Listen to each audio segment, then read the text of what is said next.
ભરૂચ જિલ્લાના જંબુસર તાલુકાના નવયુગ વિદ્યાલયમાં આચાર્ય અને સ્કૂલના શિક્ષક વચ્ચે આચાર્યની ઓફિસમાં તડાતડી વચ્ચે પ્રિન્સિપલનો ગુસ્સો એટલો આસમાને પહોંચી ગયો કે શિક્ષકને મારવાની નોબત આવી ગઈ અને સીસીટીવી ફૂટેજ પણ વાયરલ થઈ ગયા છે.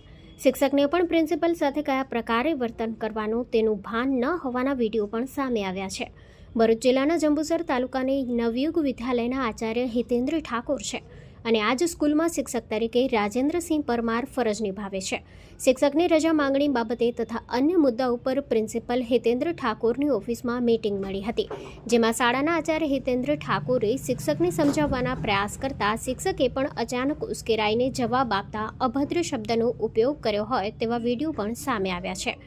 નવયુગ વિદ્યાલયના આચાર્યએ અંતે શિક્ષકે ઉચ્ચારેલા શબ્દોથી પ્રિન્સિપલનો પણ પિત્તો ગયો અને પોતાની ખુરશીમાંથી ઉઠી શિક્ષકને ટીપવાનું શરૂ કર્યું હોવાના સીસીટીવી ફૂટેજ પણ સામે આવતા સરસ્વતીના મંદિરમાં જ પ્રિન્સિપલ અને શિક્ષકો તોફાને ચડ્યા હોય જે દ્રશ્યો જોઈ શિક્ષિકાઓમાં પણ મજાકનું માધ્યમ બની ગયા હતા. જો કે સમગ્ર ઘટના બાદ પોતાની ખુરશીમાંથી ઊભા થઈ પ્રિન્સિપલ શિક્ષકને મારી રહ્યા હોવાના મામલે આખરે નવયુગ વિદ્યાલયમાં પ્રિન્સિપલને સસ્પેન્ડ શાળાના ટ્રસ્ટીઓ દ્વારા કરવામાં આવ્યા હોવાની પ્રાથમિક માહિતી મળી રહી છે. Reporter Azhar Pathan, સત્યડે news, Jambusar. હું હિતેન્દ્રસિંહ સોહનસિંહ ઠાકોર, આચાર્ય નવયુગ વિદ્યાલય જંબુસર. હાલમાં મારી શાળાનો જે વિડીયો અમારે એક પારિવારિક ઘટના બની હતી એ જે ફરતો થયો છે અને એને જે દ્રષ્ટિએ સમજવામાં આવી રહ્યું છે એ ખરેખર સત્યથી વેગળું છે. વાત સાચી અને હકીકત એ છે કે સદર જે શિક્ષક સાથે મારે ઘટના બની છે એ છેલ્લા 10-11 વર્ષથી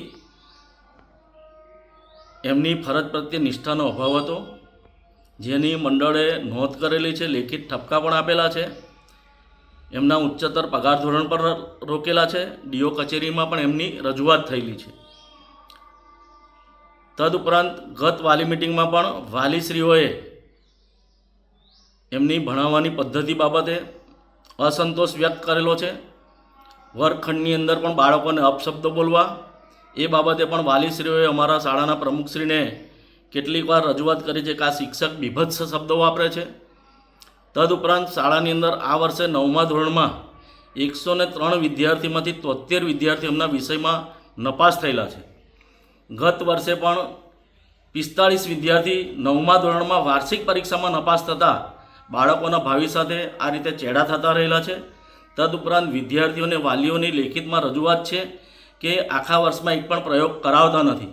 આ વારંવારની સૂચનાઓ આપવા છતાં અને દર વખતે તેઓ મારું અપમાન કરતા આવ્યા છે, મને ધુતકારતા આવ્યા છે. શાળાના વડા તરીકે એમની સાથે કેવી રીતે વાત કરી એ વિવેક નથી. ના છેલ્લી વખત અમારી જ્યારે વાલી મિટિંગ હતી ત્યારે હું સમજાવતો હતો ત્યારે પણ મારી જોડે તુકારા કર્યા, તું શું મારું કરી લેવાનો છે, તારાથી જે થાય એ કરી લે.